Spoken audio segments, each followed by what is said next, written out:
అమ్మ మీనా, నీ భర్త మనసు నువ్వు గెలుచుకున్నావమ్మా. నువ్వే అర్థం చేసుకోవడం లేదు ఆ విషయం అని అంటుంది.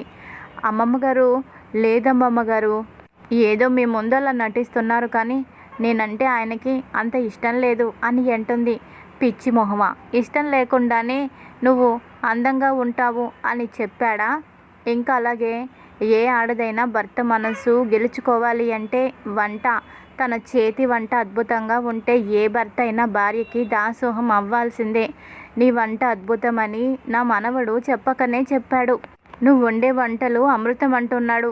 ఇంకా అలాగే ఏ మేకప్ లేకుండా నువ్వు సహజ సిద్ధంగా ఉంటావు, న్యాచురల్ బ్యూటీ అని కూడా అన్నాడు.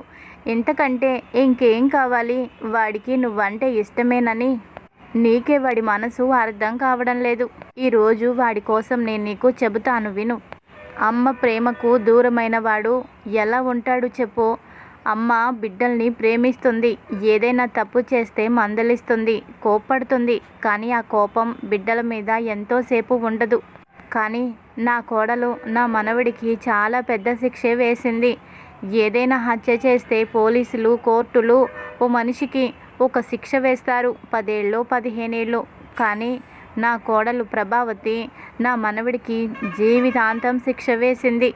అదేంటంటే తల్లి ప్రేమకి నోచుకొని వాడిలాగా నా మనవడిని చేసింది. వాడు ఎలా ఉన్నా పట్టించుకోదు, వాడు తిన్నా తినకపోయినా పట్టించుకోదు.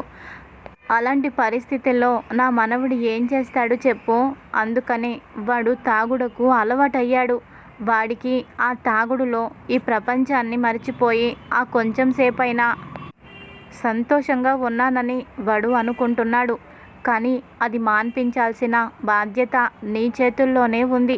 ప్రేమించిన మనుషులు దూరమయ్యారు కాబట్టే నీ భర్త అలా ఉన్నాడు.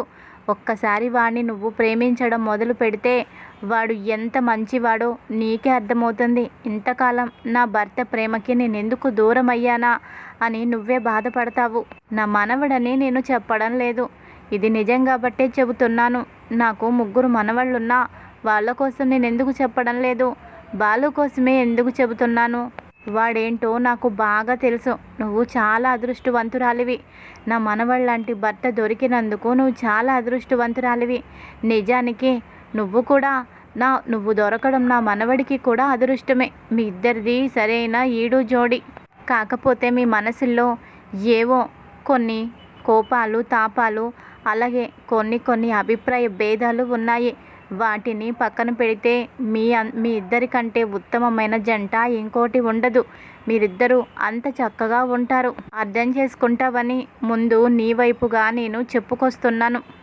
నా మనవడిని ప్రేమించు, వాడి మంచి మనసుని అర్థం చేసుకొని వాడి చేత ఆ వ్యసనాన్ని మార్పించి వాడి ప్రేమని పొందు అని ఇక మీనాకి చెబుతుంది బామ్మ.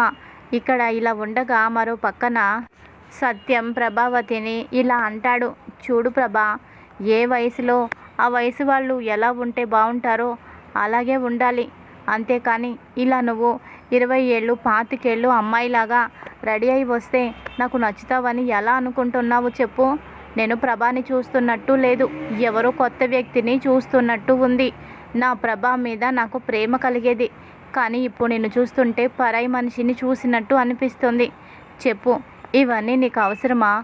నువ్వు నీలాగే ఉంటేనే బాగుంటుంది, అంతేకాని ఏదో కొని తెచ్చుకున్నట్టు ఉంటే నాకు నచ్చలేదు అని అంటాడు. నిజమేనండి, నాకు కూడా నచ్చలేదు. కానీ మనకి కాబోయే కోడలు ముచ్చటపడి నన్ను రెడీ చేసింది.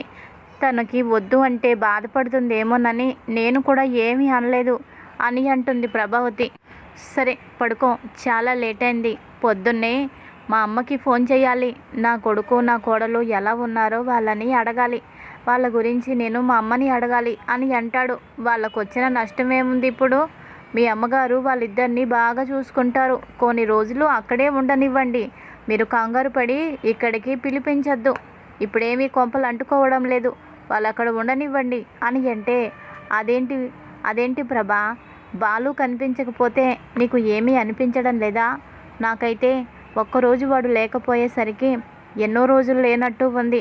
నా కోడలు అటు ఇటు తిరుగుతూ, మామయ్య గారు మంచినీళ్ళు కావాలా, మజ్జిగ తెమ్మంటారా, కాఫీ ఇమ్మంటారా అంటూ అటు ఇటు తిరుగుతూ నా యోగక్షేమాలు అడిగి తెలుసుకుంటూ నాకు కావాల్సినవి అందిస్తూ ఉంటుంది. అలాంటి నా కొడుకు కోడలు ఇంట్లో లేకపోయేసరికి నాకైతే అసలు అలికిడిగానే లేదు. చాలా బోసిగా అనిపిస్తుంది అని అంటాడు. మీకు అలా ఉందేమో, నాకైతే అలా లేదు. ఇంట్లో చాలా ప్రశాంతంగా ఉంది, హాయిగా ఉంది. ఇక్కడ ఇలా ఉండగా ఇక రెండవ రోజు ఉదయాన్నే సత్యం తల్లికి ఫోన్ చేస్తాడు. అమ్మా, నీ మనవడు మనవరాలు ఎలా ఉన్నారమ్మా, వాళ్ళిద్దరూ బాగున్నారా అని అడుగుతాడు. వాళ్ళకేమైందిరా, చక్కగా ఉన్నారు. అయినా నీ కొడుకు గురించి నీ కోడలి గురించి నువ్వు దిగులు పడాల్సిన అవసరం లేదు, వాళ్ళిద్దరూ చక్కగా ఉన్నారు అని అనగానే, అదేంటమ్మా చక్కగా ఉండడం ఏంటి, వాళ్ళు చీటికి మాటికి ఎప్పుడు గొడవ పడుతూనే ఉంటారు అని అంటే, నిజమేరా, గొడవలు లేని సంసారం ఏముంది చెప్పు.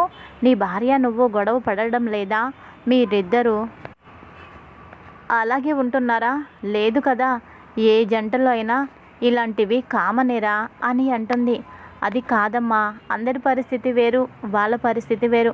వాళ్ళకి పెళ్ళి ఎలా జరిగిందో నీకు తెలుసు కదా. అయినా బాలులో మార్పు రాలేదు. అమ్మాయి ఎంతగా మార్చాలని ప్రయత్నించినా బాలు నా కోడలు మీనా మాట వినడం లేదు అని అంటాడు. నీకెందుకు రా దిగులు, నేనున్నాను కదా. అయినా వాళ్ళిద్దరూ ముందు ముందు చాలా ప్రేమగా ఉంటారు. వాళ్ళిద్దరి మధ్య కోపాలు తాపాలు అన్నీ పోయి, భేదాభిప్రాయాలు కూడా పోయి వాళ్ళిద్దరు ఒక్కటిగా ఉంటారు. వాళ్ళిద్దరి మాట ఇద్దరి మనసు ఒకటే అవుతుంది. నేను అన్నానని చూడు, నేను ఎంతమందిని చూడలేదు, ఎంతకంటే దారుణంగా శత్రువుల్లాగా ఉండేవాళ్ళే కలిసిపోయారు. అలాంటిది నీ కొడుకు నీ కోడలు అంత శత్రువుల్లాగా ఏమీ లేరు. వాళ్ళిద్దరూ ప్రేమించుకునే రోజు చాలా దగ్గరలోనే ఉంది అని అనగానే ఇక సత్యం సంబరపడిపోతాడు. అందుకే కదమ్మా నేను వాళ్ళని నీ దగ్గరికి పంపించింది. ఇప్పుడు నాకు చాలా సంతోషంగా ఉంది అని అంటాడు. ఇక ఫోన్ పెట్టేసిన తర్వాత టిఫిన్ చేసి సుశీలమ్మ ఓ చోట కూర్చుంటుంది. ఎందుకో తనకి గుండెల్లో చాలా ఇబ్బందిగా అనిపించడంతో ఇక ఒక్కసారిగా బాలు బాలు అమ్మ మీనా అని పిలుస్తూ ఇబ్బంది పడుతూ ఉంటుంది. బాలు మీనా అది గమనించి ఇద్దరు గబుక్కున పరిగెత్తుకుంటూ ఇక వస్తారు. ఏమైంది డార్లింగ్, ఏమైంది, ఇప్పుడు దాకా బాగానే ఉన్నావు కదా, ఏమైంది అని కంగారు పడతాడు. మీనా కూడా అమ్మమ్మ గారు, ఏమైంది అమ్మమ్మ గారు, హాస్పిటల్కి వెళ్దాం పదండి అని అంటే, హాస్పిటల్కి వద్దు అని అంటుంది. వద్దంటావేంటి, నీకు బాగాలేదు, హాస్పిటల్కి వెళ్దాం పద నువ్వు అని చెప్పి చేపట్టుకొని పైకి లేపుతాడు. ఇక అమ్మ మీనా, ముందు ఆ టంకు పెట్టెలో ట్యాబ్లెట్స్ ఉన్నాయి, దాన్ని తీసుకురమ్మా అని అతి కష్టం మీద చెప్పడంతో పరిగెత్తుకుంటూ వెళ్ళి ఓ టంకు పెట్టెలో ఉన్న ట్యాబ్లెట్స్ తీసి వాటర్ తీసుకొని వస్తుంది. ఇక వెంటనే ఓ ట్యాబ్లెట్ వేసుకుంటుంది. కొంచెం సేపు అలా కొంచెం రిలాక్స్ అయిన తర్వాత అప్పుడు, ఎందుకురా కంగారు పడతారు, నాకేం కాదు అని అంటుంది. చూడు నానమ్మ, ఆ మందులేంటి, అసలు ఎందుకు హాస్పిటల్కి వద్దంటున్నావు నువ్వు, అసలు ఏమైంది నీకు, చెప్పవేంటి, ఎప్పుడు ఫోన్ చేసినా నాకేంట్రా గుండ్రాయిలాగున్నాను అని అంటావు కూడా, కానీ ఇప్పుడేంటి మందులు వేసుకుంటున్నావు, ఏమైంది నీకు, ఏమైంది చెప్పు అని ఎంతగా అడిగినా అస్సలు చెప్పదు. ఇక తర్వాత మీనా, ఎందుకు అమ్మమ్మ గారు చెప్పడం లేదు, మీకు అసలు ఎలా ఉంది, ఏమైంది, చెప్తేనే కదా మాకు కూడా తెలుస్తుంది అని అంటుంది. నాకేం కాదులేమ్మా అని అంటుంది. ఇక తర్వాత మీనా ఆ ట్యాబ్లెట్స్ మీద ఉన్న పేరు చదువుతుంది. అది చదివి, గుండెల్లో ఇబ్బందిగా ఉండేవాళ్ళు ఈ మందులు వాడతారు, వీటిని వాడుతున్నారేంటి అమ్మమ్మ గారు అంటే, అమ్మమ్మ గారి గుండెల్లో ఏదైనా ఇబ్బందిగా ఉందా, అలాంటి సమస్య ఏదైనా ఉంది అంటే ఈ వయసులో చాలా ప్రమాదం, ఇంత పెద్ద సమస్య ఉండి ఎందుకు అమ్మమ్మ గారు చెప్పడం లేదు అని చెప్పి ఇక బాలుతో చెవిలో చెబుతుంది. ఈ ట్యాబ్లెట్స్ గుండె జబ్బు ఉన్నవాళ్ళు వేసుకుంటారు, ఈ మందులు అమ్మమ్మ గారు వేసుకుంటున్నారంటే నాకు అనుమానంగా ఉంది అని చెప్పడంతో ఇక బాలు తల మీద చేయి పెట్టుకొని ఒట్టు పెట్టించుకుంటాడు. చెప్పు డార్లింగ్, ఏదో నువ్వు దాస్తున్నావు, ఏమైంది, నువ్వు అసలు గుండె నొప్పికి వాడే మందులు నువ్వు వాడడం ఏంటి, అసలు ఏమైంది, మేమెవరూ లేమనుకుంటున్నావా, చెప్పు అని అంటే, నాకేమైందిరా, అయినా అంతా అయిపోయిన దాన్ని, కాటికి కాలు చాచుకొని ఉన్నదాన్ని, ఇప్పుడు నా కోసం ఆలోచించకూడదు, నీ జీవితం గురించి నువ్వు ఆలోచించాలి. ఇంకా ఈ వయసులో అంతా అయిపోయినాక నేను ఎలా ఉంటే ఏమైంది చెప్పు? కొడుకులు, మనవళ్ళు, మనవరాలు అంతా అంతా ఈ 2 చేతుల మీద చూశాను, పెంచాను, పెద్ద చేశాను, పెళ్ళిళ్ళు కూడా అయిపోయాయి అని అంటుంది. డార్లింగ్, అవన్నీ కాదు, అసలు నువ్వెందుకు చెప్పలేదు? ఈ విషయం మా నాన్నకి తెలుసా అని అంటాడు. ఇక బాలు, తెలీదురా, ఎందుకు చెప్పడం, చెప్పాల్సిన పని ఏమీ లేదు అని అనగానే, ఒట్టు పెట్టించుకున్నా నువ్వు నిజం చెప్పడం లేదు, ఈ మనవడు ఏమైపోయినా పర్వాలేదు కదా అని కోపంగా బాలు అనడంతో ఇంకా అప్పుడు బామ్మ నిజం బయట పెడుతుంది. ఒకరోజు కళ్ళు తిరిగి పడిపోయాను ఇంట్లో. పక్కింటి ఆవిడ నన్ను హాస్పిటల్కి తీసుకువెళ్ళింది. ఇక్కడి నుంచి హాస్పిటల్కి వెళ్ళే ఊరు చాలా దూరం. అక్కడికి వెళ్ళిన తర్వాత డాక్టర్లు నాకు పరీక్షలు చేసి గుండెల్లో ఇబ్బందిగా ఉందన్నారు, ఆపరేషన్ చెయ్యాలన్నారు. ఇక ఈ విషయం సత్యానికి చెప్పాలనిపించలేదు. ఇప్పటికీ వాడు కుటుంబంలో చాలా సమస్యలతో వాడు చిన్న భిన్నమవుతున్నాడు, సతమతమైపోతున్నాడు. నా గురించి చెప్పి ఇంకా వాడికి బాధ పెట్టాలని నాకు అనిపించడం లేదు. అందుకనే నా గురించి నేను చెప్పలేదు.